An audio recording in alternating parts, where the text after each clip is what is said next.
Assalamualaikum warahmatullahi wabarakatuh. Al-Fatihah. Bismillahirrahmanirrahim. Alhamdulillahirabbil alamin arrahmanir rahim maliki yaumiddin. Iyyaka na'budu wa iyyaka nasta'in. Ihdinas siratal mustaqim. Shiratal ladzina an'amta 'alaihim ghairil maghdubi 'alaihim waladdallin. Amin. Alhamdulillahirabbil alamin. Tsumma sholatu wassalamu ala asyrafil anbiya wal mursalin wa ala alihi wa ashabihi wa man tabi'ahu bi ihsanin ila yaumiddin. Amma ba'du. Alhamdulillah, kita insyaallah akan segera memasuki Ramadan pada 10 hari ke depan insyaallah. Bulan yang kita tunggu-tunggu. Alhamdulillah, kita dimudahkan oleh Allah menjadi berjuang untuk menjadi hamba yang terbaik dari hamba-hamba Allah. Dengan belajar Al-Quran, insya Allah kita akan menjadi yang terbaik dari hamba-hamba Allah. Khairukum man ta'allama al-Qur'ana wa 'allamahu. Dan kita selalu bermohon untuk diberi selalu kekuatan bersyukur kepada Allah, karena hanya dengan bersyukurlah insya Allah kita akan selamat dari siksa Allah. Sebagaimana yang Allah sampaikan, ma yaf'alullahu bi'adabikum in syakartum wa amantum wa kana Allahu syakiran alima. Allah tidak akan mengazab kalian selama kalian itu bersyukur dan beriman. Wa kana Allahu syakiran alima. Maka di antara doa-doa kita adalah Rabbana auzi'na an nashkura ni'mataka allati an'amta 'alaina wa 'ala walidina wa an na'mala sholihan tardah wa adkhilna bi rahmatika fi ibadikas sholihin. Ya Allah, berikan kami kekuatan untuk selalu bisa mensyukuri nikmat-Mu, dan nikmat an ashkura ni'mataka allati an'amta 'alayya, nikmat yang telah Engkau berikan kepadaku dan kepada kedua orang tuaku. Wa an a'mala sholihan tardah, berikan juga kami kekuatan untuk mengerjakan amal kebajikan yang Engkau ridhai. Wa adkhilna bi rahmatika fi ibadikas sholihin, dan masukkan kami ya Allah dengan rahmat-Mu dalam golongan hamba-hamba-Mu yang soleh. Hadirin yang dirahmati Allah, hari ini kita insyaallah akan melanjutkan pada ayat selanjutnya, ayat 243 dari surah Al-Baqarah sampai 243 sampai 244. Kita baca dulu. A'udzu billahi minasy syaithanir rajim. Bismillahirrahmanirrahim. Alam tara ilal ladzina kharaju min diyarihim wa hum ulufun hadaral maut. فقال لهم الله موتوا ثم أحياهم إن الله لذو فضل على الناس ولكن أكثر الناس لا يشكرون. وقاتلوا في سبيل الله واعلموا أن الله سميع عليم. ألم تر إلى الذين خرجوا من ديارهم. ألم تر, apakah kalian tidak melihat? Istifhamun ta'jibun, kalimat tanya dan sekaligus sebuah kalimat untuk menunjukkan keheranan. Wa tashwikun ila istima'i ma ba'dahu. Kata-kata alam tara, tidakkah kalian melihat, itu juga sebagai motivasi untuk mendengarkan kata-kata setelahnya. Ilal ladzina kharaju min diyarihim. Apakah kalian tidak melihat siapa? Ilal ladzina kharaju min diyarihim, pada mereka-mereka yang keluar dari rumah-rumah mereka. Wahum uluf, jumlah mereka banyak, ribuan. Ada yang mengatakan 4.000, ada yang mengatakan 8.000, ada yang mengatakan 10.000, ada yang mengatakan 30, 40, bahkan ada yang mengatakan 70.000, 70.000. Hadarul maut, Kenapa mereka keluar dari rumah-rumah mereka? Hadaral maut, takut akan kematian. Wahum qaumun min bani Israil, mereka adalah, yang diceritakan ini adalah segolongan kaum dari Bani Israel. Waqa'at ta'un bi biladihim fafirru, telah terjadi wabah penyakit di desa mereka, di negara mereka. Fafirru, kemudian mereka melarikan diri. Faqala lahumullah mutu, maka kemudian Allah menyampaikan kepada mereka, matilah kalian. Famatu, maka mereka pun meninggal. Summa ahyahum, kemudian setelah beberapa saat dibangkitkan lagi. Innallaha lahu fadlin 'alan nas, sesungguhnya Allah itu maha memberi kepada manusia. Wa minhu, di antara fadilah Allah yang diberikan kepada manusia apa? Ihya'u haula, membangkitkan mereka setelah matinya. Walakinna aktsaran nas, namun kebanyakan dari manusia wahum kufar, la yashkurun, kaum kafir, la yashkurun, tidak mau bersyukur.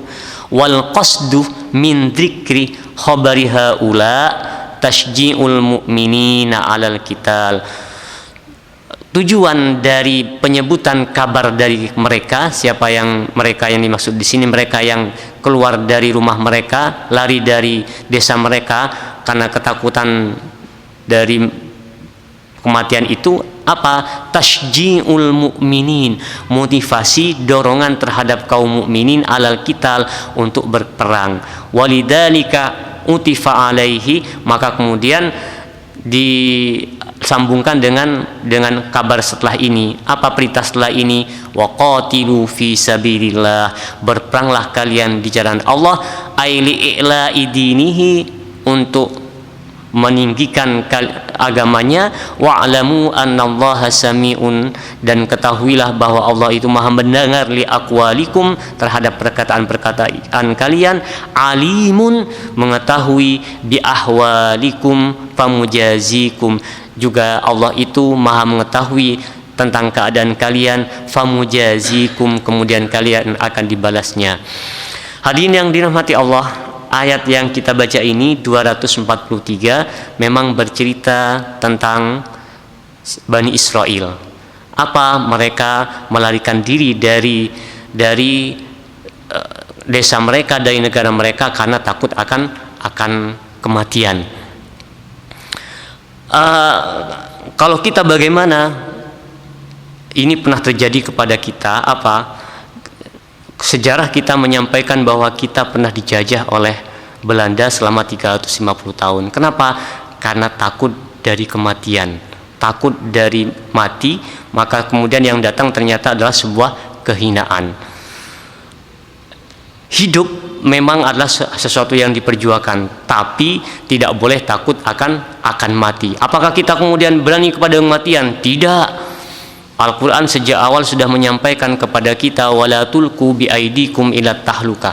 Di surah ini juga, di surah Al-Baqarah ayat 195, perintah untuk berinfak itu disandingkan dengan sebuah larangan. Apa?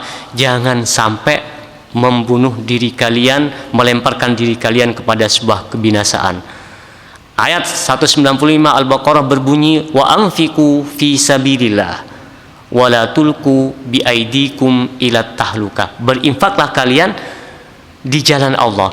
Tapi ingat, kata Allah, wala tulku bi aidikum ila tahluka, jangan sampai melemparkan diri kalian sendiri dengan tangan kalian ila tahluka, kepada kebinasaan. Jadi kalau sudah tahu di situ ada kematian, maka kita tidak boleh untuk melangkah ke arah situ, ke arah sebuah kematian. Tapi kalau sebuah peperangan, bagaimana? Sebuah peperangan yang dihadapi oleh kaum beriman, maka tidak boleh dihindari. Jelas di ayat-ayat surah Al-Anfal, surah ke-8, itu ada larangan ketika kita berhadapan dengan musuh, tidak boleh untuk menghindari musuh tersebut. Kita buka surah Al-Anfal. Surah Al-Anfal adalah surah ke-8, ayat 15. Demikian pula ayat ke-35 itu berbunyi untuk apa? tidak boleh melarikan diri dari sebuah peperangan.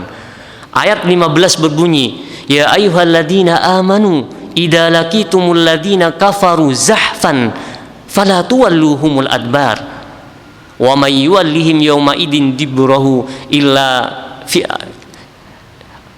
Jangan wahai orang yang beriman, idza laqitumul ladzina kafaru, jika kalian apa? Laqitum, berjumpa dengan orang-orang kafir, zahfan, yang menyerang kalian. Idza laqitumul ladzina kafaru zahfan fala tuwalluhumul adbar, jangan sekali-kali kalian melarikan diri. Wa may yuwallihim, namun jika kalian melarikan diri untuk menghindar dan mengatur strategi dan kembali kepada peperangan, maka tidak apa-apa. Tapi kalau melarikan diri kemudian karena takut kepada musuh hanya untuk mencari sebuah kehidupan, maka fama'wahu jahannam, kata Allah. Di ayat ke-16 surah Al-Anfal ditutup dengan fama'wahu jahannam. Mereka yang melarikan diri dari sebuah peperangan, maka sebenarnya mereka ada tempatnya adalah neraka jahanam. Di ayat yang lain Allah menyampaikan di surah ini juga, di surah Al-Anfal surah ke-8 di ayat 35 disampaikan apa? Ya ayyuhalladzina amanu idza laqitumul ladzina kafaru fasbut idza laqitum fi'atan fasbutu wadhkurullaha katsiran la'allakum tuflihun. Jika kalian berjumpa dengan orang yang memerangi kalian, kelompok yang memerangi kalian, fasbutu, tetaplah, tegaklah, sabarlah, fasbutu wadhkurullaha katsiran la'allakum tuflihun, dan berzikirlah kepada Allah yang banyak agar kalian tuflihun, agar kalian beruntung. Di selanjutnya di ayat 46 Allah menyampaikan wa atiullaha wa rasulahu wa la tanaza'u fatafshalu. Kalau sudah dalam peperangan itu juga harus dibarengi dengan sesuatu. Apa itu? Ketaatan kepada Allah dan Rasulnya. Wa la tanaza'u fatafshalu wa tadhhabu rihukum, jangan sampai kalian bercerai-berai, bertengkar di antara kalian. Fatafshalu wa tadhhabu rihukum, jika seperti itu maka kalian akan menemukan kegagalan dan tidak ada semangat dalam diri kalian. Jagalah kebersatuan di antara kalian. Hadirin yang dirahmati Allah, yang kita baca di tafsir ini 243 adalah perintah apa? Jangan takut terhadap kematian, tapi tidak boleh melemparkan diri kepada kebinasaan. Iya, untuk hidup tidak boleh takut mati. Kenapa? Karena kalau takut mati maka justru yang akan didapat adalah ketidaknyamanan, ketertindasan, kemiskinan, tidak keberdayaan. Maka di sini disampaikan jangan takut mati. Namun perang yang kita hadapi pun, kata Allah, harus dipersiapkan. Kok perlu dipersiapkan? Iya, dipersiapkan. Jika tidak maka akan sia-sia, makan mati sia-sia. Ayat masih banyak fokus tadi di ayat Al-Anfal surah ke-8 ayat 60 menyampaikan kepada kita tentang keharusan dari kaum beriman ini untuk apa? Untuk menyiapkan diri dari semua kekuatan yang kita bisa, yang kita mampu. Kita baca ayatnya, ayat 60 surah Al-Anfal. Wa a'iddu lahum mastata'tum min quwwatin wa min ribatil khail turhibuna bihi aduwallahi wa aduwakum wa a'iddu lahum mastata'tum. Siapkan yang bisa kalian siapkan untuk musuh-musuh Allah. Wa a'iddu lahum mastata'tum, dari apa? Min quwwatin, dari segala kekuatan, wa min ribatil khair, begitu pula dengan kuda-kuda. Tentunya yang dimaksud kalau sekarang ya bukan hanya kuda, pesawat-pesawat dan segala macam alat-alat tempur itu. Min quwwati wa min ribatil khair, yang dengan kekuatan itu turhibu nabihi aduwallahi wa aduwakum, yang dengan kekuatan itu maka kalian akan bisa menakuti siapa? Aduwallahi wa aduwakum, musuh-musuh Allah akan gentar, begitu pula musuh-musuh kalian. Jadi kalau kita tidak punya persiapan, kata Allah di balik ayat ini, ayat 60 surah Al-Anfal, maka ya kalian tidak akan ditakuti oleh musuh-musuh Allah itu. Makanya kemudian apapun yang bisa kita maksimalkan, kita maksimalkan. Anak-anak kita ajari bukan untuk berperang tapi mempertahankan diri. Maka seharusnya yang mengisi latihan olahraga tembak, olahraga memanah ya anak-anak kita, jangan diisi oleh saudara selain hanya diisi oleh orang-orang selain kita, tapi anak-anak kita pun harus aktif di situ hingga kita bisa disegani. Tanpa disegani maka kita tidak akan punya wibawa terhadap yang lain, tidak akan terjadi keseimbangan. Kalau sudah tidak ada terjadi keseimbangan, maka pasti akan terjadi penindasan. Kalau sudah tidak keseimbangan, maka kiamatlah yang terjadi, kehancuran yang terjadi. Maka untuk menjaga keseimbangan itu semuanya harus dalam kesetaraan. Kita tidak boleh berada di bawah, namun juga tidak boleh menindas. Tidak boleh. Allah sudah mengajarkan sejak awal, ketika Sayyidah Asma binti Abu Bakar, ketika Asma binti Abu Bakar diberi hadiah oleh ibunya adalah seorang yang kafir. Asma bingung, aku terima kebaikan hadiah yang diberikan ibuku ini. Ibuku kafir, ibuku belum muslim, tidak aku terima hadiahnya, pemberiannya ini. Ibuku ini sangat baik kepadaku dan tidak memusuhiku. Ini bagaimana kemudian? Maka di tengah kebingungannya menghadap baginda Rasulullah, matur, ya Rasul, bagaimana ini? Ku terima hadiahnya, dia kafir. Ku tolak hadiahnya, dia ibuku yang sangat baik kepadaku dan tidak pernah menggangguku dalam agamaku ataupun mau mengusirku dari rumahku. Maka kemudian turunlah surah Al-Mumtahanah ayat ke-9. Allah menyampaikan, la yanhaakumullahu 'anil ladzina yuqatilukum fid din wa lam yukhrijukum min diyarikum an tabarruhum wa tuqsitu ilaihim innallaha yuhibbul muqsitin. Allah sekali-kali tidak pernah melarang kalian, anil ladzina yuqatilukum fid din, untuk berbuat baik kepada siapa? Terhadap mereka yang tidak pernah memerangi kalian dalam agama kalian dan tidak pernah berusaha mengeluarkan kalian dari tempat tinggal kalian. Wallahu yuhibbul muqsitin, dan Allah itu sangat suka, senang terhadap orang-orang yang berbuat baik. Al-Mumtahanah ayat 9. Hadirin yang dirahmati Allah, keseimbangan harus terjaga. Tanpa keseimbangan maka akan terjadi sebuah kerusakan. Nah, itu yang seharusnya kita pertahankan. Ayat-ayat tentang peperangan itu menggunakan kata-kata qatil berarti peperangan. Tapi tidak pernah memerintahkan untuk berbuat kedoliman. Qatil, ayat-ayat yang berbicara tentang qatala yuqatalu menunjukkan sebuah peperangan, itu biasanya adalah didahului oleh penyerangan. Maka setiap peperangan yang didahului oleh orang di antara kita, di luar kita, maka mempertahankan diri adalah sebuah kewajiban.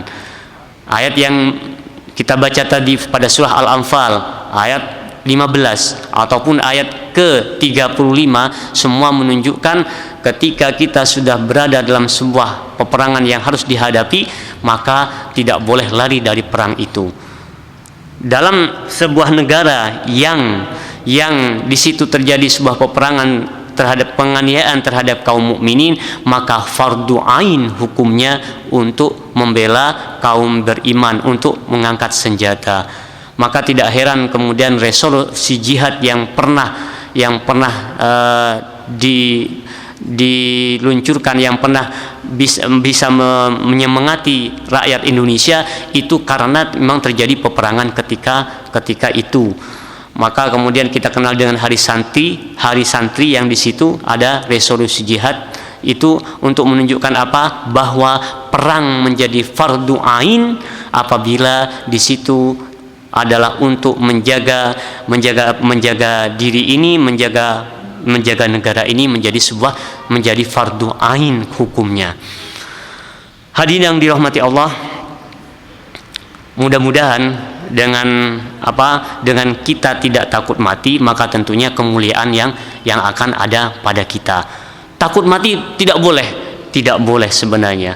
Dalam sebuah hadis, panjang hadisnya, yang menyampaikan bahwa nanti kalian itu akan seperti daging yang diperebutkan oleh serigala-serigala. Para sahabat menyela, akillatun nahnu yauma idin ya Rasulullah.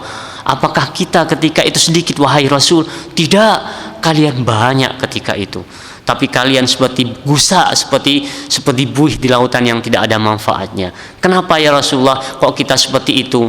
Kalian ketika itu ditimpa sebuah penyakit. Penyakit apa ya Rasulullah? Penyakit wahan dan penyakit wahan. Apa wahan itu ya Rasulullah? Wahan itu cinta dunia dan takut mati. Cinta dunia dan takut mati adalah penyakit wahan. Maka tentunya semboyan kita apa? Berani hidup, maka tidak boleh takut mati. Tapi untuk mati apa? Kita harus hati-hati. Tidak boleh kita melemparkan diri kita kepada kebinasaan. Tidak boleh.